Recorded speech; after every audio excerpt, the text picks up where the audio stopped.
On this episode of Beyond the Art, we meet Roger Kuhn, a two-spirit indigenous queer artist, musician, and advocate whose work fuses music, storytelling, and identity. Roger's art is not just performance, it is healing, truth, and resilience.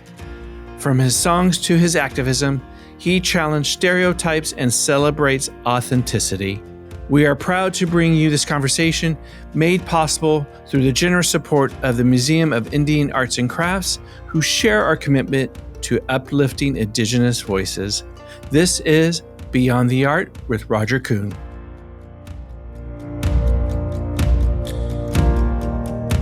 Welcome to the show, Roger. Thank you for having me. Absolutely. Well, we're just going to jump right into it and start throwing questions at you and see where we can take it. I'm ready. So, as you know, and Joe's kind of brought this up prior to us starting the show, you grew up and were born in North Dakota. You were raised in an interracial family, navigating both your Native American, Porch Creek, and white heritage. How do those early experiences shape your sense of identity of who you are, being both Native American, indigenous, and of white Caucasian background? And I would the additional element I would add to that would be rural. That I grew up in the country, like not just North Dakota, but like in the country of North Dakota, right. Which meant that in a lot of ways I was somewhat sheltered. You know, we were the only family in town that was of that difference, meaning like it was kind of like my mom was notably different than every other mom in town because my mom was Native. And so that automatically meant that I was somehow different than the other kids. Now, as a kid, you don't necessarily think that way about yourself until other people start to point that out about you. And so that was something that shaped my early identity, was this recognition that others found me as an other, that I was somehow just different enough from them in ways that it warranted somehow being called out by them. It started as like a racial thing. As I got older, then it became like an orientation thing, a gender thing. And so that those early kind of childhood days, even in my teen years in North Dakota, were kind of shaped by this sense of, I don't know who I am because everybody keeps telling me that who I am should be not talked about, right? Don't talk about being mixed. Don't talk about being Native. Don't talk about being queer. Don't talk about like, curiosity around your gender. Just normalize, assimilate. And that's the story that, of course, Native people have been hearing since the early invasion days. If you want to survive, assimilate. So it's similar. Yes. Yeah. It's similar, like, and I don't want to also miss the important thing that why I stress rural is because I was also blessed with a rural upbringing, and that I grew up on a farm, so I could spend countless hours like amongst the trees and the grass and the plains, and we also had a lake on my farm. So I also had this relationship to nature as a kid. And nature is so queer that it's like, though I really belong here. Like I never felt like I didn't belong in North Dakota because that land, even though that's not Creek territory, it's not Muskogee territory, I still had this relationship to the land in a way that made me feel very welcomed in my queerness. And so that's how North Dakota always feels still like such a connective place for me, is that like, those are my roots. And, there's something about when I'm in North Dakota that I feel like, yeah, I do come from here. This is where I'm from. Yeah.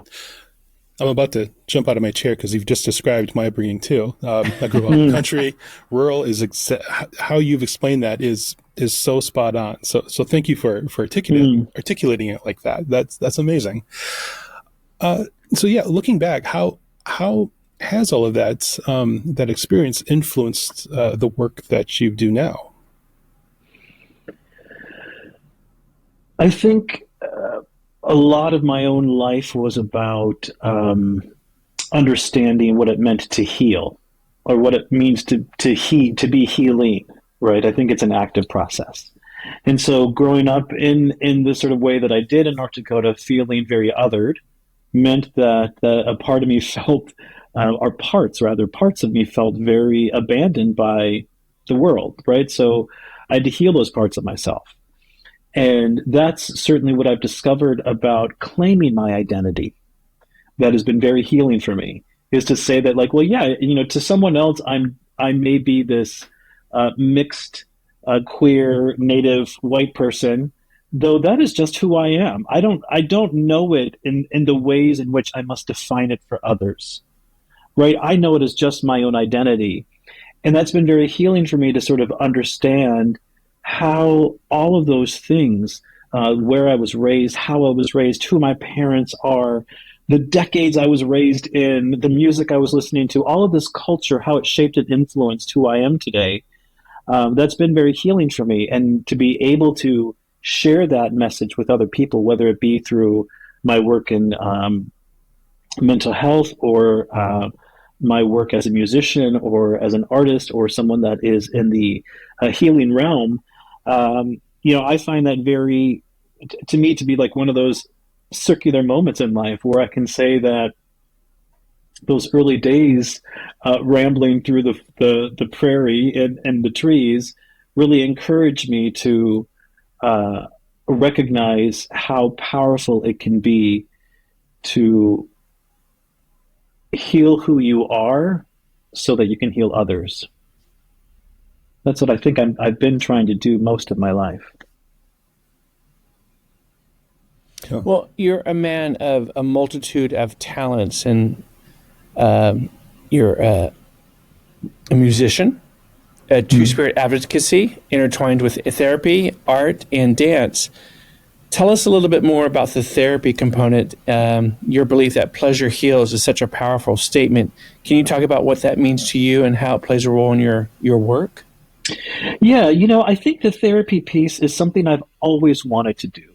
Ever since I was a kid, other people, animals, I felt have always just been kind of comfortable with me, and they will just open up to me in all kinds of ways. It's just something I've experienced throughout my life, and I feel like I'm pretty good at that. I'm pretty good at listening to folks and helping people understand different challenges they may be going through. So therapy always felt like a very natural career, if you will, for me to pursue. And it suits well with being a musician, because I think being an artist or being a musician requires a certain level of vulnerability to put oneself out there to say, here's something that I've created, and you can listen to it and judge it or do whatever you want with it, because I'm exposing myself. Therapy is really no different, even though it may be in the confines of, between one-on-one or a group or a couple or whatever it may be, where we're asking the people to be vulnerable with various parts of themselves. So I understand what that's like to have the expression of vulnerability. So those two kind of career paths worked very well for me. And after a while in the music world, I got tired. I got tired of the constant, another gig I got to audition for, or another rent I got to try to pay this month. And it just was, I found myself getting older, and I had a couple of like moments that I would define as like success in my early career as a musician when I was younger, that I was able to kind of step back from that and say, well, I could say I checked that box. I had a video on TV. That's really cool. Like, that's awesome. What other dreams have I got? Well, I've always wanted to be a therapist. Well, what do you need to do in order to be a therapist? You got to go to school. It's required. Right. So then I went and got my bachelor's degree. My tribe at that point in my life started to develop scholarships that were available for tribal members. And so I thought, well, great, because I'd never finished my bachelor's degree. So then suddenly it's like, let me finish my bachelor's degree, let me finish my master's degree, and then suddenly let me finish my PhD. So now folks call me Dr. Roger Kuhn, right? My friends all call me Raj, though, I just took it as far as I could, because to me it was like, well, what a dream to be able to say that I could go to school with the support of my tribal community behind me, and go as far as I possibly could dream, which would be all the way to a PhD.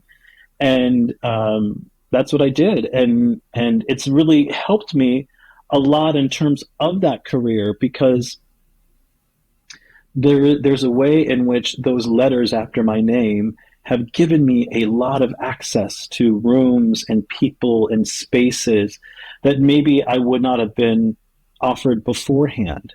Though now that I have this sort of credentials and these pieces of paper, I can bring issues like two-spirit advocacy into mental health and say, but guess what? I got the same piece of paper you do, so you will listen to what I have to say. Because it's, like whenever you're a two-spirit person or a native person, there's always these additional hoops that we got to run, jump through. So it's like, yes, I know the colonial mental health language. I had to take the test to pass to say that I could do this. And then there's another way that we apply those things to queer people, to native people, to two-spirit people. And that to me is like also this intersection where advocacy comes into that, is that that's how you bring those pieces together, that sometimes we need folks like myself who have these extra credentials to get in the room, right? So that I can say, okay, the door's open, come in, hurry up, get in here before they slam the door on us again. Mm-hmm. And that's just kind of what I did with that space between actively pursuing a music career or a music life and taking a sabbatical or a break from that. Never the creation part, just the sort of public or professional part. Yeah. To pursue something else. And then interestingly enough, once I gained some success in the therapy world, and started had a really busy practice, and I started speaking and, doing these things, got a book deal, then suddenly it was like, oh wow, now I miss being a musician. So then that's how that kind of swung back in my life that way. You said that you've prioritized your goals and dreams. That has led you to move across the country, travel the world, and pursue your passions in music, art, and dance. How have these creative pursuits influenced your work as a therapist and a community leader? Well, I think that story about my connection to art and my artistry is, for me, one in which I've healed like the wound of abandonment. I've never abandoned myself as an artist. And I don't think that I ever will, because it's, to me, writing songs, singing songs, dancing feels transformative. It feels healing. I feel so embodied when I do those things. And at the same time, I've recognized how I can also be almost at peace with that performer part of me. That performers sometimes get an itch to, I want to get out there and get on stage, or I want to I want to create or do something. Creatives in general may be that way. For therapy, it requires a different part of my personality. It requires me to connect to people in a different way. It's challenging for me to have a lot of projects going on artistically and then focus on my clinical work. They're like, they run parallel to each other, though at the same time, it's like, I'd rather be sort of on a creative break and really focused on my clinical work, and or focusing a lot of my creative work and on a bit of a break from my clinical work. Just because, again, there are these parts of myself that, although they do go well, I talked a moment ago about like vulnerability, like they're required in both roles. Mm-hmm. And at the same time, like I just find myself, like I just kind of came off of, I was on, the past couple of years, I've been doing a lot of different tour stops and public speaking engagements. And then to sort of transition from that into, and now I'm a therapist again. And I do all my work on online. So it's like, oh wow, I'm not going anywhere. I have nowhere to perform tonight. I'm just sitting in this chair, taking in this information from someone. And it's just requires a different kind of place to be in. And though, because I sort of understand what it's like to have been abandoned in my own life, and then healed or healing that wound by saying, and here's how I stay connected to it. It allows me to understand things. One of the things that I always share with my clients is that, my therapy clients, is that I never need to know anything about whatever it is that you're going through. You can tell me anything you would like to. I'm open to hearing anything. What is necessary for the work is how you feel about those things. Therapy is about how you feel. It's about the emotion. And so for me, I've also understood that I feel a certain way about art. I feel a certain way about liberation. I feel a certain way about healing. And if I can use those feelings and turn them into action to help others, I'm going to try to do that. How do you see the intersection of mental health, cultural identity, and activism playing out in your work? We kind of glazed over it, but I'd like to hear more about that, because you are juggling a multitude of different career aspirations, and they're interconnected in some way and form, but how does that actually play into your work? Well, I would say that I'm not a professional activist, and that there's nothing wrong with people who are. I think you can be, and what I mean by a professional activist is maybe you work for a nonprofit or an NGO of some kind that's directly trying to implement different policies. I just happen to belong to different organizations that are also advocating for that kind of work, though always in a volunteer kind of role. What that means is that my creativity is also a place where my activism shows up. I wrote a book called Cultural Liberation, which is really all about mental health and all about liberation and culture and understanding the impact it has on the body. On my last record, which is called Running with This Dream, I wrote a song called Rise Up, which is all about joining together to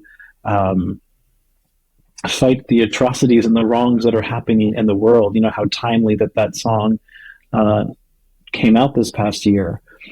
And so, you know, there's this way that these intersections of activism, of art, of mental health are part of what I call the transparency and the vulnerability of sort of being someone that's sometimes in the public eye. It's that, again, I'm willing to share these experiences with others, and through that, I always think that, you know, there's a lot that you can do with how you brand yourself, right? Like I can brand myself as a certain kind of artist or a certain kind of therapist. And I just like to be branded, you know, if I have a brand, my brand would be vulnerability. I mean, that's what I would say my brand is that I'm, and that can look like all kinds of ways. You know, vulnerability doesn't mean that I'm breaking down in tears every time I talk to someone, though maybe I'm willing to, or I'd be willing to go there if necessary, though it doesn't mean that that's, you know, I think sometimes people hear words like that and they take it to these extremes, that it means that I must share every single detail about myself. Vulnerability for me just means that I'm comfortable sharing with you the details that I'm going to, regardless of what they're about. What are, excuse me, so what are some of the pressing issues facing Two-Spirit and LGBTQ plus Indigenous communities today? And what are some steps that allies and advocates can take to support them? I think today it's even more uncertain than if we would have had this conversation 6 months ago, because there's all of this uncertainty with funding, right? Around like what's going to happen to IHS funding, and sometimes that impacts Two-Spirit people down the road. The issues that are facing that are facing Two-Spirit people are similar to the ones that are facing all Indigenous people, right? We have the same sort of larger macro issues around sovereignty, around decolonization, around unsettling. Those are still issues that are very prominent. We have the same issues around environmental concerns for our tribal communities. And then we have our own concerns within our community that have to do with certain health issues. Sexual health, I think, remains a big issue amongst Two-Spirit folk, in particular around accessibility. So even though we may see the number of new transmission rates of HIV beginning to fall across the spectrum of our to us LGBTQ plus community, accessibility still remains an issue. If you can't afford PrEP, you can't get on it. Or if IHS is cutting certain funding and now the clinic can't afford to get access to other preventative medication or post medication, right? Like that's the importance of sort of always thinking about how, when we talk about these issues, we have to bring in that Native perspective. We have to bring in that two-spirit perspective to say, like, then what? How does someone that is rule-based, maybe reservation-based, have to travel all the way into the city in order to get medication to potentially save their life? And there's just all of these extra steps that I think that's one of the issues. An additional issue that I know from my own research and my doctoral studies is we need to continue to get together in community. My research found that was the number one issue that brought Two-Spirit people together in the ways in which we understand love, was to be together in community. And I think that remains a big issue, is that there are now more events than ever. You know, I went to 2 different Two-Spirit gatherings just this past year, 3 if you consider the Bates powwow, though there was another Two-Spirit powwow just a couple of weeks ago. And so there's a lot more happening, though that doesn't mean that we still don't need to continue to come together in those ways. Because what's I think happening right now on more of that national level is the organizing that's happening between other Two-Spirit organizations, and then of course places like the Two-Spirit Center for Equity that are doing work around policy issues. So that's an issue that I think is upcoming for Two-Spirit people, is to have more of a formal role in how policy is shaped in both tribal communities and also urban and national-based Native issues. And then, of course, there's just the ongoing issue of representation in all kinds of areas, right? When you are the lone Native person in whatever field you're in, right? It's challenging because it requires you holding a certain weight that isn't yours, but people project that onto you. So we need more folks who are doing varying kinds of work in varying industries, just more native representation and Two-Spirit representation as a whole. Those are, I would say, just some of the issues that are impacting. Iceberg. Yes, really, truly. I mean, we could spend our whole time just talking about that. Right. I mean, how has your understanding of your own cultural background evolved over time, especially, growing up in rural North Dakota and then moving to cities like New York and San Francisco? And how has those experiences, those various cultural surroundings, affected your sense of an artist, being a musician and someone that's written a book and such? Well, as a kid, of course, all I wanted to do was get out of North Dakota, like get me out of this place. Like it was, North Dakota in the 80s, especially like where I lived in Napoleon, in a lot of ways was very idyllic. I grew up on a farm, so I never really worried about like traffic. Like there was never that concern about like, I'm going to get run over on the street. There wasn't a street. It was like, this dirt road that ran by our house. Though also when I would go into town, like, you would have this sense of like this childhood that people describe. I kind of had that. Like it was, I rode around town on my bike and we went swimming at the pool, and, we had those kind of like summers that were really fun. And I still wanted to get out of there because I knew that I was, again, so othered. I was so othered as a kid that I just wanted to get out. And this is no joke, no lie. I've always been a huge Madonna fan my entire life. And so Madonna left Michigan and went to New York. So why wouldn't I do the same? Like, why wouldn't I leave North Dakota and go to New York? I mean, Madonna did it, so let me do it too. And that is truly, I really think that's how I got to New York, was because, well, that's what Madonna did. And I didn't know what else to do with my life. I just wanted to get out of there. If Madonna had gone to LA first, I probably would have ended up in Los Angeles. But she went to New York first. So I went to New York and I loved it. And it was this place where I felt like I kind of was reborn. And suddenly this otherness wasn't even a thing. Nobody cared in New York. I mean, suddenly I was this ethnically ambiguous person that just blended in. I mean, to melted me, I into the was like, scenery. yes, I was like, this is awesome. I lived in Spanish Harlem when I first moved to New York, so a lot of people thought I was Puerto Rican. Um, and that's like another interesting thing is like now I'm othered in a different way. It's like, oh no, I'm not Puerto Rican. I'm actually Native American, which is another interesting thing to kind of explain to folks. And then from there to sort of moving to, I eventually met my now husband, and we met in New York, and then just decided to leave, and we've been out to California ever since. And I love it here. I feel like I kind of grew up in California. If I was reborn in New York, then I definitely grew up here.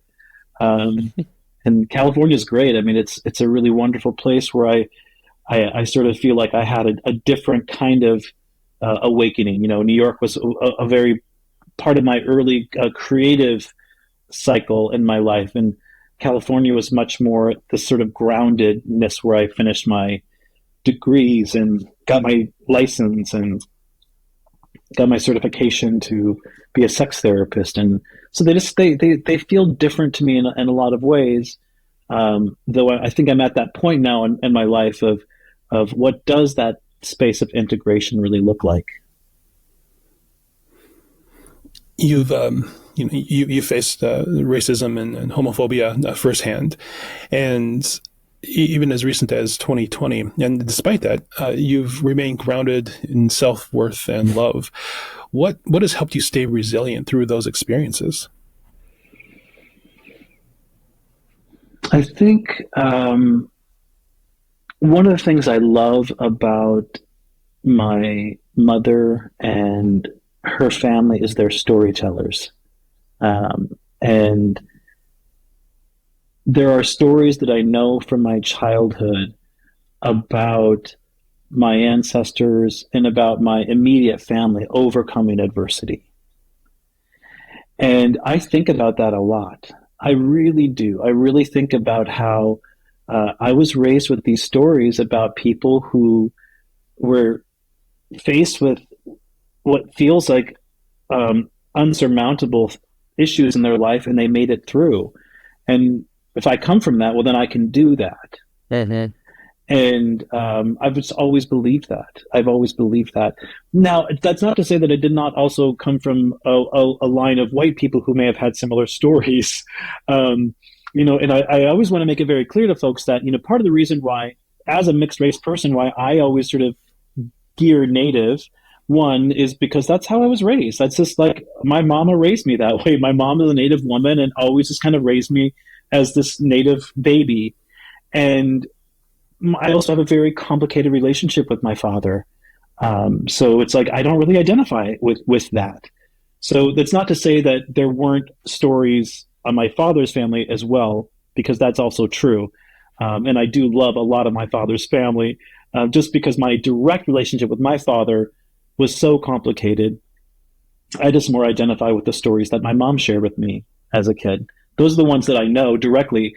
I don't really know. My father didn't really tell me those stories. I heard them more from his mom, my grandmother, or my auntie, where these were direct from my mother or direct from my grandmother. So I felt different to them. And that was part of what's helped me kind of face my own stuff. It's just like, yeah, this is not the first time someone in my family's been through something bad or something challenging, and I can do this. And at this point, at this point in my life, like I'm really not surprised when I check another box, because it's like PhD. Of course I got my PhD, and I don't mean that because I have like this bravado, but it's because I have my ancestors. They've got my back. Like when you really believe that stuff, like when you really see like these people fought for me to be here. That's the stuff that like that's to me like where how I have no choice but to be vulnerable. These people gave their greatest vulnerability, their life, in order for me to do what I'm blessed to do today. And that's part of what inspires me to keep going, is just knowing that like they survived so I could thrive. And I try to give back in that way. Well, you do give back, as I know personally, Roger's background and what he does. Let's dive a little bit into that. What drives your passion for community organizing, especially as you mentioned, Bates, for those that don't know, is the Bay Area American Indian Two Spirits. They just had their powwow not too long ago. You've performed here in Oklahoma twice now. Yes. Yes. And served on the board of the American Indian Cultural Center of San Francisco and work with the San Francisco Human Rights Commission. So there's a lot of giving in your DNA. Mm-hmm. What drives that? It's really nice to be at a point in my life that I have this space to do that. I like this concept of within ourselves, we have a vessel that contains all of our energy, if you will. And if we fill that vessel with so much good stuff, it overflows. And that overflow is what I choose to give to folks like yourself, like this call this morning, or like volunteering. It's because I have so much overflow. And I have overflow because I make sure to fill my vessel. I'm very much that type that's like, yeah, I'm doing a lot, but my mask is on. If the plane's going down, my mask is definitely, I'm putting my mask on. I'm not ignoring myself. I think in the past I used to do that. And then I would get burnt out on these things because part of me felt in a lot of ways like I had to in order to make a connection or to survive or something like that. Now that I'm older, it's a lot easier to be in service in a way because I have more stability in my life. And why I've always centered and prioritized service to Native people primarily is because that's where I have found the most service in my own life. Meaning, like, that's who's given me the most is Native community and Native organizations. So it makes the most sense to give back in that way if I can somehow. And service to Two-Spirit community, comes so natural to me because it was really upon finding Two-Spirit community in my mid-20s that I finally found that sense of belonging. When I went to my very first Two-Spirit meeting ever, I went, I can't even believe this is like a thing that exists, that there are people that have organized and then a couple of weeks later I was at my first gathering. So this was, and this was in my early 20s, and this was by that point I was already radicalized in my Native activism. I've been sort of a Native activist since my teen years. And then in those early days, I met some amazing Two-Spirit leaders that at the time I may have thought damn, you're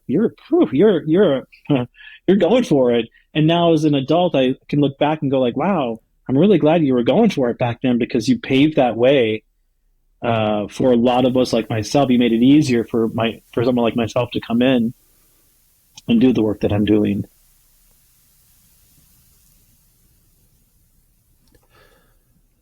You got something, Joe?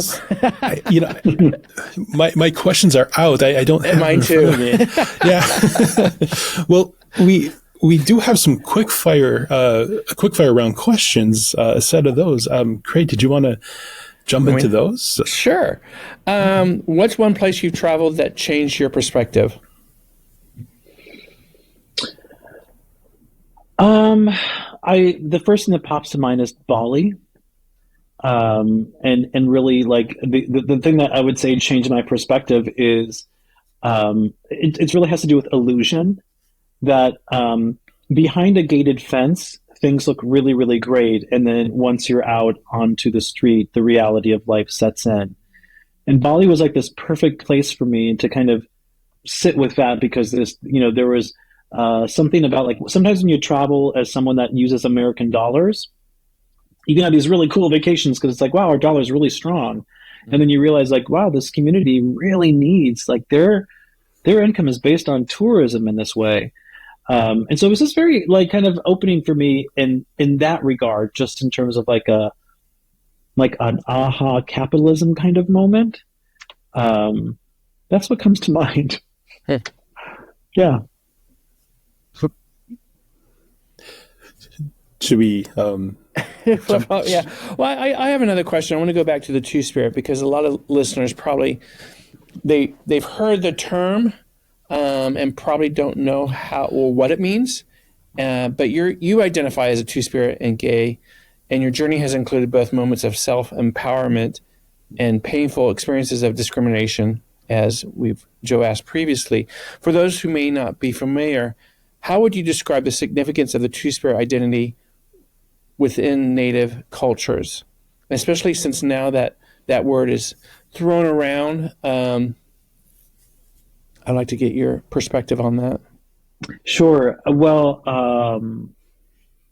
I think that Two-Spirit is a term that signifies reclamation. It's a colonial term, meaning that, like, it's an English term, right? We're using English, so it's a colonial language. And why it's a reclamation? Because it's like, well, we're reclaiming this colonial language that we were forced to use. And Two-Spirit is the one sort of signifier that has been, for many years, what we use collectively to describe ourselves. And I think when other people use it who are non-native, they use it because there's something very beautiful about it. To talk about gender and orientation in this fluid, circular way, transformative way, is also incredibly healing, as opposed to thinking about gender and orientation from a Western binary. So when I think about Two-Spirit and how it's a term that's been around for really only since the 90s, or the early 90s. I imagine we were all born by then, right? So like this is a term that's like in our been only used when I think in 1990 I must have been like, what, I don't know, 14 or something like that. My math is something like that. So I didn't even know that what that word really was, right? And then sort of the way that I came to that term was, again, like through someone that I met when I lived in New York. I was at an event for Native artists, and I met this Two-Spirit person, and we were talking, and he said the word Two-Spirit, and I was like, oh, what is that? I'd never heard that before. And he said, oh, it's people like you and me.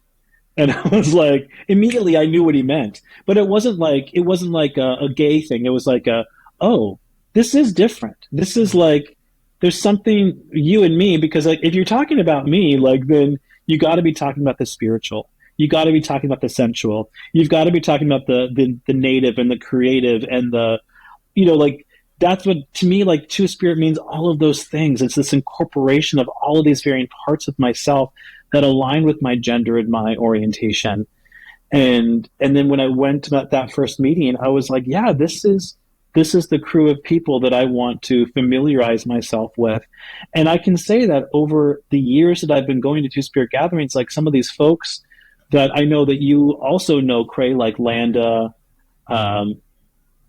like Elton, like Buffalo. These are folks that I've known since I was, a young one. And now we're growing older together in this communal sort of way. And there's something very powerful and transformative about that. And to sort of keep that as my identity, as like, that's unique to me as a Two-Spirit person, that I have that. And then it's always just that challenge, right? That when you hear non-native people using that term, just to really remind them that that's a term that was created by and to be used with and for indigenous folks. So let me ask you this. So when you write a song and you have something that's coming from your life experiences being a indigenous Native American and a Two-Spirit individual, self-identifying Two-Spirit individual, do you incorporate that into your song? Do you think about that before you start writing your music, or is it just something that naturally flows because of your identity and your DNA? Well, I think you're asking a question about songwriting in general, I think, which is really interesting, because I think as a songwriter, sometimes you don't know when the song is going to come. There are those sort of spontaneous songs that arise in the shower, in the car, randomly, that just like, oh, I've got a melody, or I've got something in my head. And then sometimes you are going through something, and so you write about that. Mm-hmm. My most recent song that I'm working on, which will be my next single that will be released in the summer, is called Ziggy. And this is a song that I think you may have heard me sing, Cray, at in Oklahoma over at the gathering in November. And that's a song actually that I love the story behind it, because there's a two-spirit story behind that, which is that that song was based on a book that a friend of mine wrote called Ziggy Stardust and Me, which is about two young adolescent boys in the 1970s who fall in love. And one of the things that they fall in love, or what brings them closer together, is their love of music, and in particular, their love of David Bowie and the Ziggy Stardust album. And so that book was turned into a musical, and I went to see that musical, and I was so inspired by it. The next morning, I woke up and I was like, "Gosh, what would that character be like? That native character who was probably like 13 in the book. Like, what would he be like at my age, like in their 40s?" And I wrote a song based on that. And now when I kind of step back and look at the Ziggy song and go like, well, it was inspired by this character, but it's very much my own story in those lyrics, kind of disguised in this character of this book. But it's very much my own story, my own life. And that is just how, I think like that's an example of using a very specific kind of writing. Like, I want to write about this book or this story or this character, and I'm going to step into their life for a moment. But other than that, sometimes I'll write something that will have a theme of indigeneity to it. I wrote a song in my 20s that's called Two Nations, which is about growing up in the white and native world. And I quit performing that for many, many years. Just as you do with a song, you just kind of get it out of your flow for a little bit, out of your set list. And I just put it back in my set list recently. And now I'm doing that song, but I do a cover of Cher's Half Breed beforehand. I open it up with Half Breed, and then I weave it into my other song. And it's very powerful. And it's just like, damn, like that. There's just something about, for me, like the way that I'm doing it. Very different than how Cher sings Half Breed compared to the way that I do it. And that to me is also sort of like an intentional way that that song is reflective of my native identity. But there is a lyric in that song where I'm specifically, I don't say two-spirit, I say, so tell me, what do you see, brown or white, or do you see the berdache in me?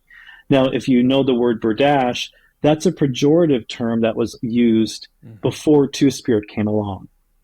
So it's, it could be seen as the equivalent of calling a two-spirit person like the F word, right? Like, so that to me, like that lyric, when I'm like, do you see the berdache in me, was like my sort of like artistic way of pushing that term to say, like, let's talk about this term, because are you only seeing the, the in me?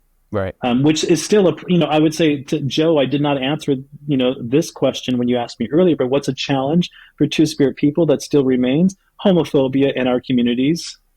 Like, that's still a huge issue that we're dealing with. So that's some examples of how it shows up and how it's showed up in my work, my identity. Okay. Yeah.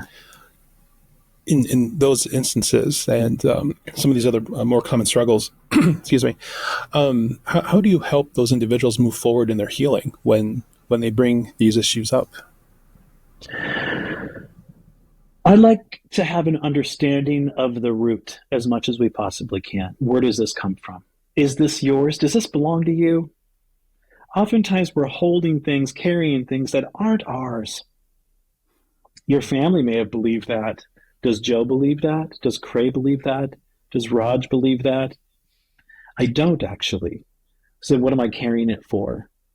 And sometimes, in order to get to that root, we have to just dig a little bit. And that may mean things like, well, I want to understand how growing up in rural North Dakota shaped how you understand the world you live in today, because it did. Right. So if I'm a therapist and if I only know, again, if you come in to say to me, like, I'm depressed, I'm going through something at work. Okay. There's a story associated with that. There's the feeling associated with the story. Right. And then there's the intersections. And so the work must include the feeling and the intersection. And the intersections are, I'm 48, I'm queer, I'm native, I'm X, Y, and Z, right? That's the intersections that I think is really important for people to understand the root. Because the intersections, we got to the intersections, sometimes we're born into them, and sometimes we got there.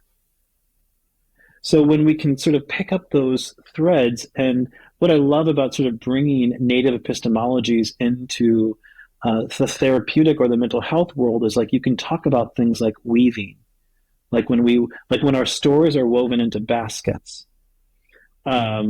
We can use analogies like that when we're talking to folks to say that your life, your identity has been woven into this basket that you call your life. And this thread here has to do with how you perceive your age, right? Like, oh, I should be more accomplished at my age. Based upon what? And then we understand that they have a story connected to the what, based upon their family's always been successful by that age, or society tells us that. Okay, so then again, whose story is that? Do you want to be a part of that story, or are you pushing against that story? Staying curious as a clinician, I think, is probably one of my greatest skills, is that I'm always just really curious with people around what's possible. How does that connect? What did that feel like? What do you notice? And that to me has been a really makes the work that I do very interesting on a daily basis, because I never really know what to suspect, even if I've sat with you for a year already every week. By staying curious, I'm going to be curious about what your experience has been like in the last time we were together, including the intersections, right? Including the different themes that we may bring up or talk about. And I've just gotten really good at understanding that a lot of my own experiences in life, even though the experience themselves may differ, the feeling or what have you is something probably the two of you have also experienced. Like, you may be depressed about something else, but if I've experienced depression, I know what that feels like. Mm-hmm. I know the feeling behind that. Or if I've never been in a car accident, but you're in therapy because you've been in a car accident, I've never been in a car accident, but maybe I've experienced, like, I lived in New York during 9/11. So I know what an unregulated nervous system feels like. They're similar things. It's a different story attached to it, though again, the feeling that we're having is similar. And that's what I'm very interested in exploring and talking about with people, and sort of getting to the understanding how culture impacts and shapes all these things. Being a therapist and being identifying as two-spirit, how do you collectively bring all the elements that you have going on into something you want to write, and, as you've mentioned, published a book most recently? Yeah, I guess my first response is like, that means I can do whatever I want. I mean, in a lot of ways it does, because I'm not restricted. When I can be with my two-spirit identity, it means that I'm not restricted or limited in how I'm presenting myself or how I'm presenting information. And that was very freeing for me as a writer when I wrote my book. And in my book, I talk about two-spirit folk because I'm talking about my own identity. And so it's like, well, of course I have to talk about two-spirit folk, because many people will not know what that is. Right. Though for me, again, to be in relationship with that part of myself, to be able to bring the message of two-spirit people to others, that's also very healing for me. If I get to be the one to introduce you to a topic like two-spirit people, awesome. That brings me so much joy. And so I've written lots of things. I think I've been published like 4 times maybe about that. And then I just recently got news that there's I know that your Two-Spirit Society is putting together like a compilation, or they're working on a compilation. There's another one that's coming out prior to that I was selected to be a part of, which I'm very excited about, because when I was a professor teaching a course that was called Native Sexuality and Queer Discourse, The books that I were using were from like the early 2010s. So there's a little bit of a gap in the literature in terms of like these edited volumes and compilations that are coming out. So it sounds like there'll be two new ones very, very soon. So I'm very excited myself to be a part of one of them, because even though, the two-spirit world is small, a lot of us know each other, and I just love seeing the youth come up, and I also really love seeing folks at any age, really, elders, or what I call myself a yelder, which means I'm no longer a youth, not quite an elder, yelder. Even those yelders who maybe have always sort of like hung out on the periphery, like stepping forward because they feel so comfortable in community. And again, to me, that's what I hope that I'm doing, is I'm just creating these spaces and these places, and continuing to pave the way that my two-spirit ancestors have done before me. And whether that's through music, writing, therapy, or just hanging out, going to gatherings and being known and having fun. Yep. Well, that's an important aspect of life, is having fun. Is there a personal mantra or philosophy you live by? Oh gosh. Yeah. Well, I think lately I've been I do something called the Fab Five values. And so when I'm working on something in my life, I choose 5 values that I believe are going to help me get closer to that goal. And so at any sort of given time in my life, I'm working with those values as a mantra, and I use my body as a way to bring it into myself. So, I'll wake up in the morning and I'm going to say, today I'm going to honor creativity, courage, love, wellness, and vulnerability. And I bring those things together, and I've made this fist, and I'm going to go about my day. And what I like about that is that sometimes when I get caught up in something, and if I'm struggling with something, I'm like, well, what's going on? Like, oh, you know what? I have not been very courageous about this thing. I'm going to sit with what is the block here around the courage. And it just really helps me kind of stay focused and gathered. And so that's probably one of the biggest mantras that I use, is just staying connected to my Fab Five. That's good to know. Yeah. I encourage you and everyone else to dig into their Fab Five values. It's really great. It's really helpful. Maybe 2 or 3.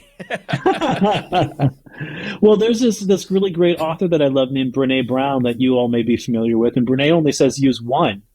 I'm like, oh, that's intense. 1, 1 is intense. I like 5 because, again, I can somaticize it, and I can, bring it into my body, and it helps me remember, like, what was that one? Yeah. Courage, right? Courage, 5. that's right. There's 5 of them. So that's where that comes from for me. I think that's great. Yeah. I don't know if I could do 5. I'd get lost in my own internal tangents on number 2 and then be off on something else before I could get back. I need to organize myself. But this is great. This is wonderful. Well, I encourage folks to say, if you do that, write them down, put them in your phone, or put them on a sticky pad in front of your computer or wherever, so that you see them. And then, you may not always use them. Like when I was getting my PhD, I needed to prioritize the value of education, because I had papers to read, I had papers to write, I had all these things that I had to do. It was about a priority of education. The moment they said, "Congratulations, Dr. Kuhn," I felt myself going into my values bag and picking up that education one and just tossing it out and saying, like, I don't need this anymore. It's going to stay in my larger pool of values that I have, but I'm not getting any other degrees. I'm done. Education no longer has to be a value that I'm prioritizing to that degree in my life. And then something else got to come in. And that's how I like to use those things. It's like, then something else got to come in. Yeah. What's something about you that surprises people? That I like to play zombie video games. I'm surprised at that. Knowing you, yes. Okay. And I do. I mean, I love a good zombie first-person shooter game. Like, I've always liked that. And I'm a video game lover. I'm not very good at them, but I really like them. Like, if That's always what I would say to folks. Is like, yeah, I'm a video game person who likes zombies. Well, Roger, is there anything you'd like to share or add before we wrap up here? What's next? What's next for me? Well, I'm actually directing my very first music video of my song Ziggy, which will be out this summer. I'm really excited about that project. It's the first time I've ever directed, and I'm shooting it back in my tribal territory in Alabama. And it's a really cool concept for the video. My uncle, Bucky, is going to be in the video, and he's playing an older version of me. And then his grandson, who's my first cousin's little boy, will be in the video, and he's playing a younger version of me. So I'm really excited about that. My mom's going to be in the video, and I'll have some other family members in the video as well. So that's my next thing that I'm working on. I've got some travel in between then. The video should be out in July, and my next, I'm doing an EP that'll be out at the same time as the video as well. Yeah. Wow. Fantastic. That's Thank exciting. you. Thank you. Yes. Well, Roger, thank you for sharing your journey, your wisdom, and your passion with us today. Knowing you personally, you're a tremendous individual and human being, and inspiring to me and many others. So thank you for coming on the show today. Well, I appreciate that. In Muskogee, we say Mado. So thank you, Mado, Mado, Mado. Which is a song. Which is a song of mine. Nice plug. Which is a song of mine, yes. Nice segue, and that was unrehearsed. That's right. So what albums do you have out, and what books do you have out so listeners can sure. check you out? My latest record is called Running with This Dream. It's available on all streaming platforms. There's a song on there called Kaleidoscope, which was nominated for a Native American Music Award this year. My record before that is, thank you. My record before that is called Mado, and that's what I call my songwriting anthology. That is songs that I've written over the 20 plus years that I've been making music. And that's also available on streaming platforms. That is also available as a vinyl record. I made a vinyl record of that. I will probably press my latest record on vinyl as well. My book is called Cultural Liberation. It's available on Amazon, Walmart, Target.com, anywhere where you would buy a book. You can also download it as an audiobook, and I narrate the book. It was from North Atlantic Publishing, which is there's some bookstores carry it in person, but you can easily get it on any online bookstore. Yeah. And I do public speaking gigs. You can check my website, rogerkuhn.com. We usually has my schedule about things that I'm doing. And fantastic. Yes, thank you. So Mado, Wado, and Wanishi from my languages. Thank you again, Roger, for coming on the show today.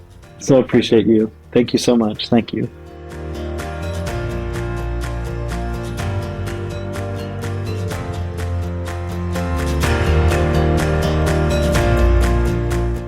Roger Kuhn reminds us that art is more than beauty. It is transformation. His voice carries both the weight of history and the promise of a future where every story is honored. Through his music, advocacy, and fearless creativity, he shows us what it means to live boldly and authentically. Beyond the Art thanks the Museum of Indian Arts and Culture for their generous support of this episode and for their dedication to celebrating Indigenous art and culture. This is Beyond the Art.